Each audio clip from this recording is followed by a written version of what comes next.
오늘 하나님 주시는 말씀 느헤미야 13장 1절부터 9절입니다. 구약성경 747쪽입니다. 느헤미야 13장 1절부터 9절입니다. 그날 모세의 책을 낭독하여 백성에게 들렸는데 그 책에 기록하기를 암몬 사람과 모압 사람은 영원히 하나님의 총회에 들어오지 못하리니 이는 그들이 양식과 물로 이스라엘 자손을 영접하지 아니하고 도리어 발람에게 뇌물을 주어 저주하게 하였음이라. 그러나 우리 하나님이 그 저주를 돌이켜 복이 되게 하셨다 하였는지라. 백성이 이 율법을 듣고 곧 섞인 무리를 이스라엘 가운데서 모두 분리하였느니라. 이전에 우리 하나님의 전에 방을 맡은 제사장 엘리야십이 도비야와 연락이 있었으므로 도비야를 위하여 한 큰 방을 만들었으니 그 방은 원래 소재물과 유향과 그릇과 또 레위 사람들과 노래하는 자들과 문지기들에게 11조로 주는 곡물과 새 포도주와 기름과 또 제사장들에게 주는 거제물을 두는 곳이라. 그때에는 내가 예루살렘에 있지 아니하였느니라. 바벨론 왕 아닥사스다 32년에 내가 왕에게 나아갔다가 며칠 후에 왕에게 말미를 청하고 예루살렘에 이르러서야 엘리야십이 도비야를 위하여 하나님의 전 뜰에 방을 만든 악한 일을 안지라. 내가 심히 근심하여 도비야의 세간을 그 방 밖으로 다 내어 던지고 명령하여 그 방을 정결하게 하고 하나님의 전의 그릇과 소재물과 유향을 다시 그리로 들여 놓았느니라. 아멘. 할렐루야. 아멘. 오늘 느헤미야 마지막 13장의 말씀 함께 나누기 시작하게 되는데요. 느헤미야서는 계속 지금 말씀드리고 있습니다만 느헤미야에게 하나님께서 감동을 주신 거죠. 하나님께서는 우리에게 그런 감동을 주시고 그 감동이 우리의 소원이 되게 하십니다. 이 소원은 하나님이 우리에게 심어주신, 우리의 마음에 심어주신 씨앗입니다. 그 소원을 가지고 우리가 또 기도하고 또 힘쓰고 노력할 때 그 씨앗이 이제 성장해서 싹이 트고 자라서 열매로 맺혀지게 돼 있다는 거죠. 우리가 신앙생활하면서 하나님 주시는 감동 가운데서 믿음의 여러분 소원이 있어야 됩니다. 교회를 향한 소원, 또 여러분들 가정을 향한 소원, 정말 그 소원을 가지고 기도하시고 노력하시기 바랍니다. 안 될 것 같은 일, 여러분 그건 안 되는 일이 아니라 안 될 것 같은 겁니다. 여러분 포기하지 마시고 낙심하지 마시고 정말 하나님 잡고 의지하여서 안 되는 것도 되게 하시는 하나님의 은혜와 또한 능력을 체험할 수 있는 우리 모두가 되기를 주님의 이름으로 축원합니다. 예루살렘 성벽을 다시 쌓는다라는 것은 정말 힘들고 어려운 일이었습니다. 불가능하다라고도 할 수 있는 일이었습니다. 그러나 이를 감당하고자 하는 이들을 통해서 하나님께서 능력 주시고 도우시고 역사하셨기에 성벽을 건축을 할 수 있었다라는 거죠. 이렇게 예루살렘 성벽을 다시 둘러 쌓게 되었습니다. 이것은 성 안과 밖을 구분 지어주는 좀 울타리 같은 것이 되어진 것이지 않습니까? 여러분 이제 그들이 믿음의 울타리를 굳건히 세운 겁니다. 눈에 보여지는 성벽만 쌓아서 성의 형태를, 성의 모습을 회복한 것으로 끝난 것이 아니라 무너졌던 믿음의 성벽도, 무너졌던 믿음의 경계선도, 무너졌던 믿음의 울타리도 다시 세워가고 있다는 거죠. 여러분 우리가 눈에 보이는 것이 아무런 문제가 없다고 문제 없는 게 아니지 않습니까? 어떤 분들을 보면 겉으로는 건강하고 좀 표현이 그렇지만 멀쩡해 보일 수도 있어요. 그러나 그 안에는 보이지 않는 병이 있을 수도 있고 또 마음의 병이 있을 수도 있고 여러 가지 그 안에 그 마음 속에 아프고 또 힘든 것들이 있을 수 있지 않습니까? 우리가 우리의 신앙생활도 겉으로 보기에 그럴듯하다, 겉으로 보기에 별 문제 없다, 이것이 아니라 정말 우리의 속사람이 건강해져야 됩니다. 우리의 영이 강건해져야 됩니다. 그래서 성령님께서 우리 안에 역사하시고 하나님의 인도하심을 따라가기에 부족함이 없는 그런 우리의 영적인 상태가 회복이 되어져야 된다는 것이죠. 이제 이스라엘 백성들이 성벽을 쌓고 무너졌던 그들의 신앙을 다시 세워가고 있지 않습니까? 성경만 쌓았다고 야 잘했어 수고했어 이렇게 끝난 것이 아니라 다시 말씀을 읽었고 말씀 속에서 깨달았고 무너졌던 절기를 회복하고 성전을 회복하는 모습들을 우리가 쭉 이제 말씀을 통해서 보고 있는데 오늘 13장 1절 보면 그날 모세의 책을 낭독하여 백성에게 들렸는데 그 책에 기록하기를 암몬 사람과 모압 사람은 영원히 하나님의 총회에 들어오지 못한다 라는 말씀을 이들이 읽게 됩니다. 이 일은 이미 거의 1000년 전의 일입니다. 그때의 말씀을 이들이 다시 펴서 읽게 됐다라는 거죠. 그동안 그들이요 이 말씀을 잊고 살았다라는 겁니다. 하나님의 말씀에 기록하여서 주셨는데 이 말씀을 이들이 까맣게 잊어버리고 있었다라는 거죠. 여러분 우리가 말씀을 들었는데 깨달았는데 정말 그때는 그 말씀 붙잡고 살겠다고 했는데 우리가 잊어버린 것이 있습니까? 정말 까맣게 잊어버리고 있었던 하나님의 그 말씀이 있었습니까? 여러분 말씀을 다시 회복하시기 바랍니다. 하나님의 그 말씀을 다시 붙잡으셔야 됩니다. 2절 보면 이는 왜 모압과 암몬 족속을 하나님의 총회에 들어오지 못하게 했느냐라는 말씀인데요.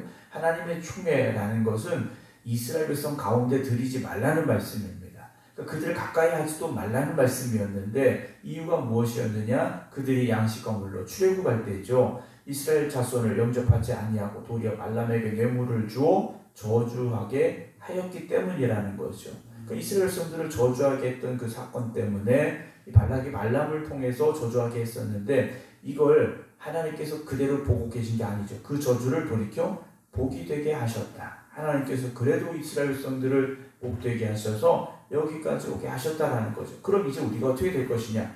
그냥 그렇게 살았으니까 뭐 그냥 그렇게 살지. 지금 별 문제 없는데 이게 아니라는 겁니다. 3절 백성이 이 율법을 듣고 곧 섞인 무리를 이스라엘 가운데서 모두 분리하였다라고 되어 있어요. 그동안 암몬이나 모압 족속들이 들어와 살고 있었는데 예루살렘에도 살고 이랬는데 이스라엘 백성들이 하나님의 말씀을 들으니까 우리가 지금 이거 잘못하고 있구나 깨달았고 그리고 그걸 행동으로 옮겼다라는 거죠. 우리가 은혜 받는다라는 건 그냥 생각으로만 마음으로만 감동되는 것으로 끝나는 것이 아니라 그것이 우리의 삶을 통해서 옮겨져야 됩니다. 우리의 삶의 행동으로 옮겨져야 되고 실천이 되어져야 된다는 거죠. 여러분 생각은 누구나 다 할 수 있는 겁니다. 입으로 은혜 받았습니다. 다 말할 수 있어요. 그러나 그 말씀 붙잡고 그래 하나님 이렇게 하라고 하셨으니까 하고 실제 행동으로 옮겨져야 된다는 거죠. 그게 믿음의 삶이지 않습니까? 4절 이전에 우리 하나님의 전에 방을 맡은 제장 엘리야십이 도비아와 연락이 있었으므로 그럽니다. 성벽 쌓는 일을 방해했던 도비아와 하나님의 전에 방을 맡은 제장 엘리야십이 서로 친분이 있었다라는 거예요. 거기까지는 이해할 수 있겠죠. 그런데 이 엘리야십이 한 가지 범죄를 저지르게 됩니다. 도비아를 위하여 한 큰 방을 만들었으니 새 방을 만든 게 아니라 있던 방을 정리해서 그 사람에게 쓰라고 줬는데 그 방이 어떤 방이냐? 그 방은 원래 소재물과 유향과 그릇과 또 레위 사람들과 노래하는 자들과 문지기들에게 11조로 주는 곡물과 새 포도주와 기름과 또 제사장들에게 주는 거제물을 두는 곳이다 라고 되어 있습니다. 그러니까 성전에 있었던 한 방인데 이 방은 그냥 빈 방이 아니라 소재물, 유향, 그리고 그릇, 레위 사람들과 노래하는 자들과 문지기들에게 11조로 주는 곡물과 새 포도주와 기름과 또 제사장들에게 주는 거제물을 두는 곳, 귀하게 쓰였던 곳이라는 겁니다. 근데 이걸 성벽을 쌓는 일을 방해했던 도비아를 위하여 제사장 엘리야십이 내주었다라는 거죠. 그럼 왜 내주었을까? 이 방이 꽉 차 있었다면 어려웠겠죠.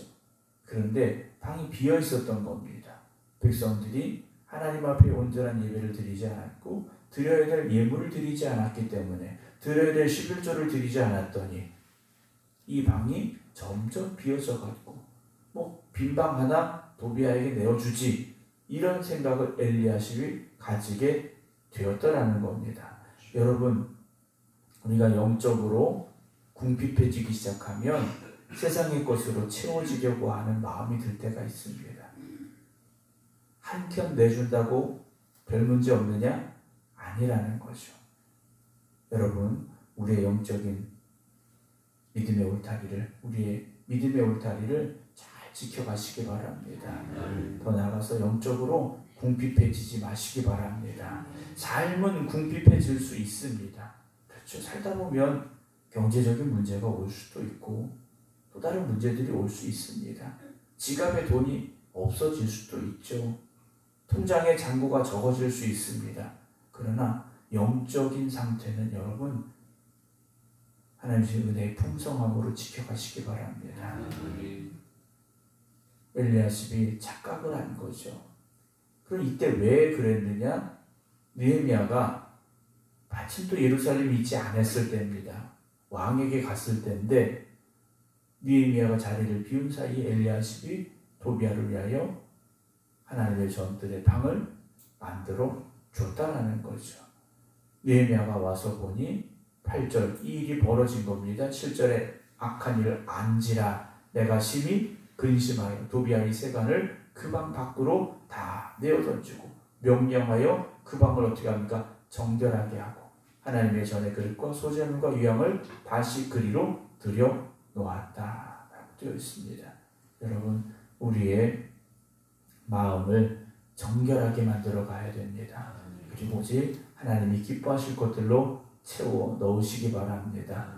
오늘 내가 무너진 곳이 있다면 또는 잘못된 것으로 채워 넣은 것이 있다면 여러분 다시 무너진 곳을 세우시고 잘못된 것들은 내어버리시고 하나님의 말씀과 은혜로 채워 가시기 바랍니다.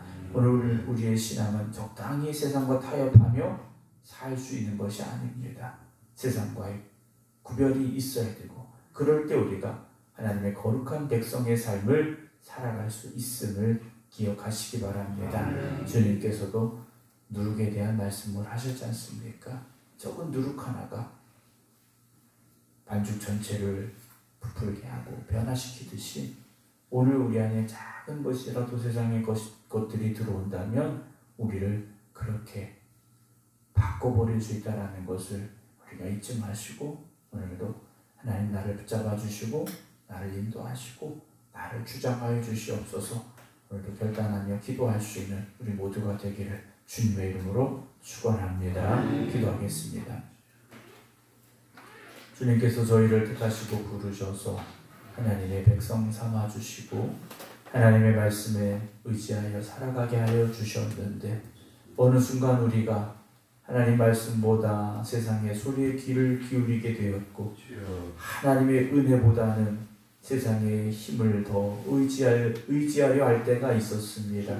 오늘 무너진 우리의 믿음의 울타리를 다시 잘 세워갈 수 있는 영적인 회복이 있게 하여 주시옵시고 우리 안에 혹시나 세상에 악하고 더러운 것들이 자리 잡으려 하고 있다면 주님께서 모든 것들을 제하여 주시옵시사 거룩한 하나님의 백성의 삶을 살아갈 수 있는 저희들이 되게 하여 주시옵소서. 오늘 사랑 나눔 바자회를 갖게 됩니다. 준비했던 모든 과정들이 하나님의 은혜 가운데 오늘 잘 진행되게 하여 주시옵시고 모든 성도들이 억지로나 의무로 하는 것이 아니라 기쁨과 감사함으로 감당할 수 있는 시간 되게 하여 주시옵시고 이 지역에 이 교회가 살아있음을 보여주고 증거할 수 있는 귀한 은혜의 시간이 되게 하여 주시옵소서. 김소영 권사님 오늘 친정아버님 장례의 마지막 절차를 진행하게 됩니다. 그 마음을 위로하여 주시옵시고 장례의 마지막 절차까지 하나님께서 주장하여 주시어서 은혜 가운데 잘 마무리될 수 있도록 함께하여 주시옵소서. 이제는 우리 주 예수 그리스도의 은혜와 아버지 하나님의 무한하신 사랑하심과 성령님의 감동 감화 교통하심이 오늘도 하나님만 바라보며 믿음의 길을 걸어가겠습니다. 기도드리는 모든 성도들 위해 이제부터 영원토록 함께 하시기를 간절히 축원하옵나이다. 아멘.